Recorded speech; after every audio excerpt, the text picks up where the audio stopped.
Oh, hello there. I'm sure you were expecting just what you usually see at the start of the previews. A last week's winners package? Well, we're not getting one because I didn't pick any last week. And to make it worse, I got nowhere near it. I had a second and a third, and that was it. I knew there was a possibility this would happen because I had a considerable amount of roughies last week, and as expected by the market, none of them went any good. So it just gives me more hunger, more want to succeed this week, and I reckon this week we can get back on the winners list. Hopefully this week I can get my first winner since Mahaba in the Hariba Stakes. Race 1 is the 2-year-old race. Haven't done my ratings, but my on-top selection is most likely going to be the favourite for Paddy Payne, Senior Bill, I think it's called. So you have to stay tuned for that. Race day, morning, community, Twitter tips. As you all know already. So race 2 is a Fillies and Mares benchmark 78 over the 1100 metres. Ma Wallach is the favourite at $1.90. Very exciting horse coming back first up from a spell. Wakan Jaja, I hope I pronounced that right, is the second favourite currently at $4.50. Then we've got $7.50 for Mrs. Chrissy. We're going to take a look at a last start run of Lady Di in this race at Mornington, won by Fasudo. This was a benchmark 70 over 1,000 metres where Lady Di settled a fair way back in the field and made some good late ground to finish third. So I think the step up to the 1100 metres will suit this horse ideally on Saturday. Draws gate 1, so I think can be closer, maybe midfield or so. We'll need some luck from gate 1, but hopefully Jamie Mott can manoeuvre away from the rails and it can sprout wings late and fourth up be too strong for them. I've got 0.5 units to win on Lady Di. In for second, Ma Wallach is the class horse in the field. Gets the 3 kilo claim. Should probably win. I thought it was a tad short at $1.85 compared to Lady Di, $13. Hence why Lady Di is on top. But Ma Wallach's a really good chance coming back first up from a spell. In for third, I've got Electric Bell at $46. This horse obviously is first up, and it loves winter. It loves the wet. It's not going to be wet on Saturday, but I think can run well from the back first up. And Strangeless, the outsider of the field at 90-1, gets in with the 51 kilos. Was a decent run last start at Cranbourne. I thought that horse was way over the odds at 91s, but I'm with Lady Di to take out race 2. Race 3 is a benchmark 70 over the 1700 metres. Cadmus is the favourite currently at $3.90. Toll Puddle, the second favourite at $6.50. Winning on the Heath track last start. Rampant Lion drawn out of Tad White at $7. Then you got Disturbia, Matthew, Hua, Havana, Merzan. It's a very wide open race. This was the last start win of Disturbia at Mornington on Mornington Cup Day. Did a Pride of Jenny on this day. Wasn't so far in front, but set a really solid speed, and the back markers were just out of contention from a very early stage of the race, and Disturbia won on this occasion. On Saturday, gets Declan Bates on, and we all know what he can do with a front runner, Pride of Jenny. This horse is going to cop a lot more pressure than what it did on this occasion with a smaller field at Mornington, but it doesn't concern me too much because I think this horse wants a genuine tempo anyway. I think it'll lead on the fence, and that win last start impressed me, and I think it can go back-to-back here. It's race fit. It gets in with a lightweight of 57 kilos. I'm happy to have Disturbia on top. Ahead of Hua Havana, who ran behind Fire of Etna last start at Yarra Valley, will be storming home from gate number 9. Cadmus in for third. I was on it last start at Mornington at about $17. It ran third. It ran really well. It can improve second up. Tatum Bull claims 3. And then in for fourth, Matthew can run a race first up. I'm pretty keen on Disturbia in race number 3. Race 4 is a 3-year-old handicap over the 1100 metres. It's a wide open race because the favourite is at $5.50. She's All Shenanigans. Ahead of Regal Might, first up for Price and Kent Jr. at $6.50. 7 for Pantalone, 7 for Extremely Rowdy, $8.50 for the front runner Holy Racket. We're going to take a look at the last start run of Title Fighter. This was at Mornington in the same replay we looked at for Lady Di. Now on this occasion, Title Fighter missed the start, settled at the back of the field, came around 4 to 5 wide no cover the whole race and still managed to run second. It was an enormous run, and it probably would have won with the right run. So it has a habit of missing the start this preparation, which it doesn't normally do compared to last preparation. So I'm okay with it missing the start and me having it on top, but the way it got home on that occasion, being 4 and 5 wide no cover around a tight turning Mornington, really impressed me. I think from the 1100 start we'll get a nice card into it. probably at the back of the field because I think it'll miss the start again. And I think it's good enough to win in an open race. So I'm happy to have Title Fighter on top. In for second and also 0.5 minutes on Zuccaret. Jordan Childs rides for Kieran Maher. That doesn't happen too often. Draws gate 8. Decent run first up behind Inhibitions, trying to storm home from the back. We'll probably need 1400 in time, but I think can sprint well second up. In for third, Holy Racket. It's a front runner. You know where it'll be. It'll give a big sight. And then in for fourth, I've got Enna's Dream first up. 54 kilos. Harry Coffey can run well. But I'm with Title Fighter and Zuccaret in race 4. Race 5 is a benchmark 90 over the 1,000 metres. We've got joint favourites up the top, both coming off a little bit of a break. Ladonsus Rouge and Philosopher. 650 we've got for Twin Perfection. Longer odds the rest. We're going to take a look at a last start jump out at Balnarring of Ladonsus Rouge. Now, this horse went toe-to-toe with the leader in this jump out early and probably let the leader get away a little bit at the end. I'm not too worried with the fact that it's meant to be a good horse and it probably should have won this jump out. Probably needed it. It was on a heavy track. I was at Balnarring this morning and yeah, it was very wet and I think Ladonsus Rouge might have needed that jump out, which it did.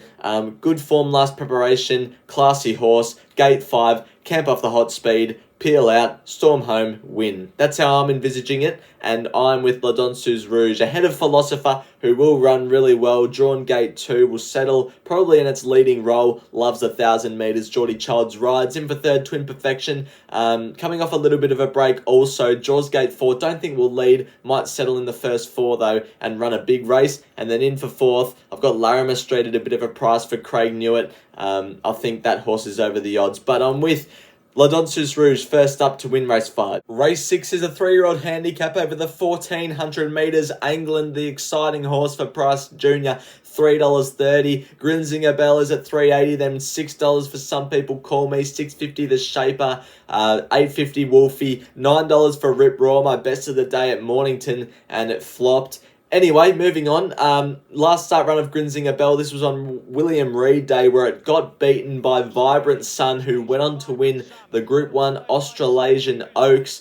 Now, Grinzinger Bell was very good on this occasion. It won first up this preparation over 1,400 metres. It's coming into this run off a 6-week freshen up and is at 1,400 metres. So I'm just envisaging in my mind, this horse goes to the front and they don't catch it.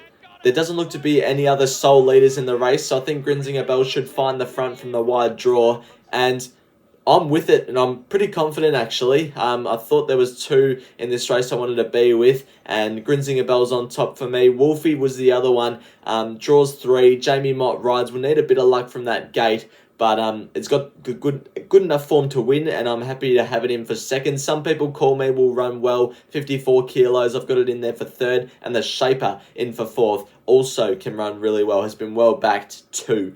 But I'm with Grinzinger Bell. England, I was happy to take on. Hasn't really produced anything special on the clock yet, but the form I'm in, it probably will just come out and win. I'm with Grinzinger Bell in race number 6. It's that time of the week. It's last man standing. We've got 2 Saturdays to go for this last man standing season, I guess. Sammy is on top and he's extended his lead again. Geordie's in second. Sky High Horse Racing third. Simon, not sure if he's doing it anymore. He hasn't gotten me the tips in 2 weeks, and I lost my 500 again last week. Anyway, this is what we're doing this week. Sammy is having 100 the place on Grinzinger Bell. He seems to be going the horses that will lead or settle on speed and just going 100 the place. That's a smart choice because that horse is obviously going to get every chance to finish in the top 3. Sammy's doing it smartly. Geordie hasn't gotten me the tips yet, so that'll be a $100 penalty on top of what he sends me through later in the week. Sky High Horse Racing is having 300 the win on Munamek and a $200 win multi, England and Mar Wallach. And then me, well, I'm just trying to win it. I don't care how far in the red I am. I'm just trying to win it. It's not real money, so I don't really care. 300 the win on Yototsu, 200 the win on Midnight Blue. They're both spoiler alerts, but that's coming up right now. Race 7 is a benchmark 100 over the 1,600 metres. Here to Shock is the favourite at $4.60, ahead of El Soleado, $5. Munamek is also at $5. Longer odds the rest. We're going to take a look at a run 2 starts ago of Dashing. This was at Flemington behind He's Our Bonneval, where it ran a really good race second up, and just highlights how good it is. Went to 1600 metres at Mornington after this run, and it was just a bad race for it. A complete pen through that run, was set up for the swoopers and just settled in a poor position on speed, got killed early, had to do too much work. Now on Saturday, looks to be the only leader in the race. 53 kilos, Craig Newitt, one of the best front-running riders in the country, will get its own control here. And I think it'll be really hard to beat Dashing. I'm happy to have it on top. Ahead of Munamek, just keep staring at it and going, it's been running in Group 1s this autumn, and now it's in a benchmark 100. This horse has I've got to have units on this horse. 1 unit the win, Munamek, 0.75 Dashing. In for third, I've got Carini, who I think can improve, $8 currently. And then also Macram in for fourth. But I like Dashing ahead of Munamek in the benchmark 100. Race 8 is a 3-year-old handicap over the 2,000 metres. Aztec State is the favourite at $4.20. Ahead of Gates, who's at $5.50. Saban, Moody and Coleman Maiden at $5.50. Steel Run $7.50. Longer odds the rest. This was a last start run of Yototsu at Sandown. It was a very good run, finishing in third, and I was surprised that this horse was $17 on Saturday. Judging off this run, it looks to have come back well. It looks physically the exact same as Haitotsu. It's called Yototsu. I'm not saying that this horse is got the ability of Haitotsu, but they've got a lot of things in common, and I just think this preparation has come back a better horse. Gets in with the 54 kilos on Saturday. Declan Bates, Kieran Mark combination, we all know what that can do. Gate 7, good run. I think it's way over the odds at $17. I'm having 0.5 units to win on Yototsu. In for second, I've got Steel Run. This Mick Kent horse was really good. First up winning, and I think second up can improve. Aztec State in for third, was a good run last start and can win here. And then in for fourth, Cat Noir, drawn out a tad wide, but it's won its past two. I like Yototsu at a bit of a price in race 8. Race 9 is a benchmark 100 over the 2,000 metres. Barclays Square off the week back up is the $3.20 favourite ahead of Aberfeldy Boy, who's at $4.80, and Euphoric is at $5. Shayar $5.50. Longer odds the rest. I'm actually pretty excited about this roughie, Midnight Blue. This was its run first up in the Bairnsdale Cup, and also highlighted as Aberfeldy Boy. Now on this occasion, they were both first up, Midnight Blue and Aberfeldy Boy. Midnight Blue finishes 2 lengths in front of Aberfeldy Boy. Midnight Blue was held up from the 400 to the 200. Should have won this race. Should have finished in front of Aberfeldy Boy by further. They both line up in this race on Saturday with the same weight as what they carried on this occasion, like a 2 kilo difference between Midnight Blue and Aberfeldy Boy. Aberfeldy Boy's $4.80, Midnight Blue's $27.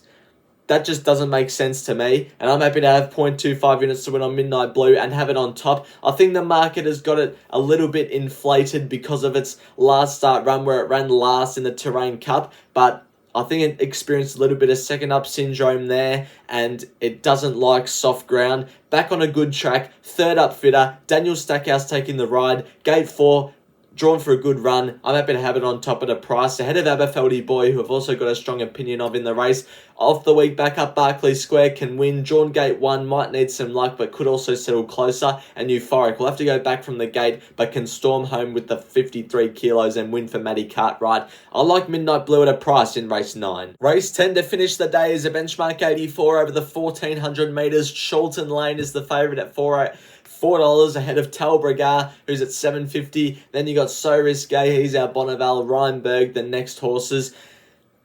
This was a last start run of Fortunate Kiss, Reinberg, and also he's our Bonneval, the winner of this race at Flemington. This was pretty good runs from all of them, bar Reinberg, who was disappointing. I thought experienced some second up syndrome, but still would have liked to seen it do a bit more. I'm with Fortunate Kiss on Saturday. Had to settle 3 wide no cover on this occasion and was very brave. I think can turn the tables on He's Our Bonneval off this run. The only reason I haven't got units on it is because it's off a 5-week freshen up and it's drawn wide again. But it's drawn 16 of 20, so I'm hoping he can get some cover in the 3 wide running line. And it loves Caulfield, so I'm happy to have it on top. Ahead of Talbragar, who I was on last start at Mornington. It did the job for me. It's become one of my favourites, so I had to have it in my top 4. I've got it in for second. It's a good chance, drawn gate 7. In for third, I've got Anilla at a price. I think this horse is way over the odds. Finished well behind Talbragar last start, and then in for fourth, I've got He's Our Bonnevale, the winner of that Fortunate Kiss race. Speaking of Fortunate Kiss, I've got it on top in the last. It's now time for the quaddie. Due to the poor week last week, obviously didn't go too well. Only winning leg was Sell UI in race 9. However, we move on. 5 in each leg this week. In race 7, 2 Munamek, 4 Macrams, 6 Virtuous Circle, gelded heading into this preparation, 7 Carini and 9 Dashing. In race 8, 2 Aztec State, 7 Steel Run, 8 Cat Noir, 12 Lupine at a bit of a price, 14 Yatotsu. In race 9, number 1 Barclay Square, 5 Midnight Blue, 6 Aberfeldy Boys, 7 Shayar, 8 Euphoric. And then in the last leg, 3 He's Our Bonnevale, 6 Rheinberg, 7 Talbragar, 9 Fortunate Kiss, 11 Anilla, taking on the favourite Sholton Lane. That's what we're doing for the quaddie this week. Thank you everyone for tuning into my preview for this week. A lot of my unit plays are centred around roughies again, which it could be another blowout this week. I might not get a winner, but we only need one of those unit plays to get up for us to make a profit. So hopefully this week we can win a race at least. That'd be nice. But yeah, hopefully I've tipped you into a winner. I hope you enjoyed the preview, and I'll see you to do it all again next week. Bye for now.